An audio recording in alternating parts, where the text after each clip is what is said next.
highly successful career as a publisher, enjoyed a carefree lifestyle, and at 44 had given up on finding love.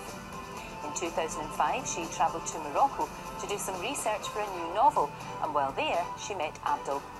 Described by Jane as having a kingly air and brilliant dark eyes, sparks flew between the two of them. Despite Abdul not being able to speak any English, Jane spoke a little French, and after she left Morocco, the two began getting to know each other over the phone. To the surprise of her friends and family, just 6 months later, Jane returned to Morocco, where she and Abdul were married. Well, Jane Johnson joins me now, 7 years down the line, all fine? It's wonderful. Good. Best decision I ever made. I'm so glad to hear that, because we do hear of so many stories of this going horribly wrong for whatever reason. And it's so refreshing to actually find that, you know, both of you fell in love almost instantly, I think. It was instant. Yeah. It was a proper coup de foudre. Yeah, my French is so much better than it was. Big thunderbolt. It was. Yeah, Thunderbolt. which is great. And did you just know instantly, both of you? I think so, yeah. I didn't know what it was. I knew it was significant. Yeah. But it was quite extraordinary. It made just a jolt of recognition of somebody that you knew you were going to get on with. God, that's amazing. Because especially as there's a language barrier, clearly. Because he couldn't speak English. You had a bit of French. Yeah, I did French at school. Yeah, so you were able to communicate. But it was rubbish. Well, it was enough. So it was okay. But it's interesting for me because I've made my life in words, and so I didn't realise that language could work in other ways. Yeah. And so to have it work so well in other ways is extraordinary. It's a lesson. No, it's incredible. How long did it take you, though, from that first meeting to that big thunderbolt to actually getting married? 6 months. Gosh, that's quick. It was quick. Yeah. It was, but we did a lot of talking over the phone. Every night we spoke to one another by phone. Right. And with our dictionaries by our sides. And you got here and you managed to get there. What was the reaction from both sides, from his friends and family and your friends and family? How did they both feel? Well, initially a bit concerned on my side of things, you know, because it's not every day you go to Morocco and come back saying I've fallen in love. No. And of course people worry for you. Yeah, you usually come back with a souvenir, but maybe not not with such a lovely souvenir as you had.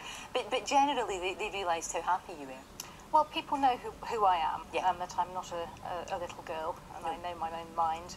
And I was so sure as well. And as soon as they started talking to him on the phone as well, and hearing my stories about him, I think they realised. They were really, yeah. Absolutely. Because it is a difficult one, because we have, you know, you're not...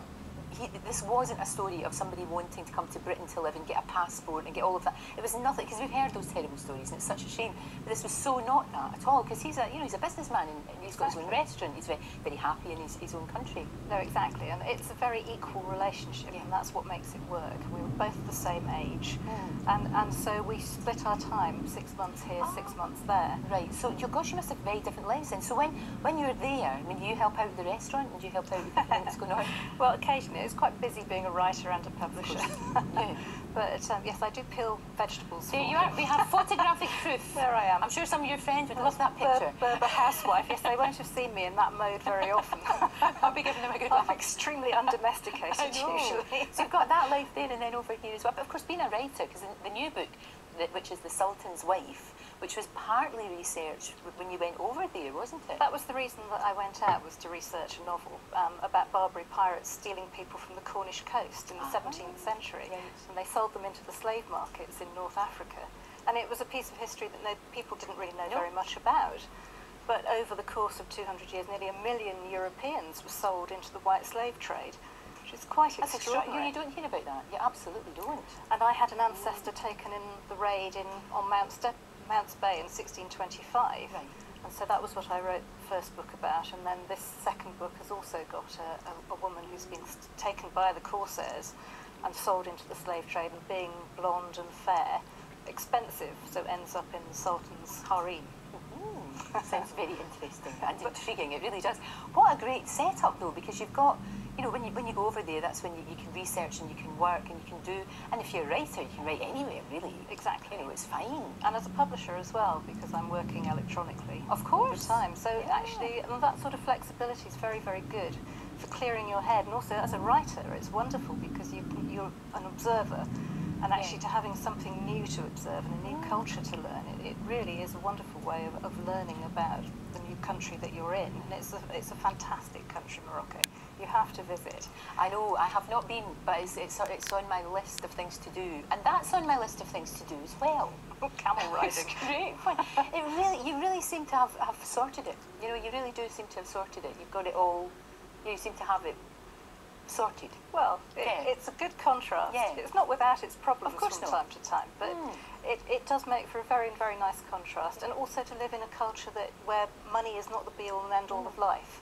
It's actually a very good contrast coming back. I would say that you're a happy and contented woman. Yes, I am. Which is a rare lovely thing to be. I mean, so we all aspire to be. Good luck with the Sultan's wife, Jane. Thank you very much indeed for coming in. Thank you very much. Right, after the break, I'm going to be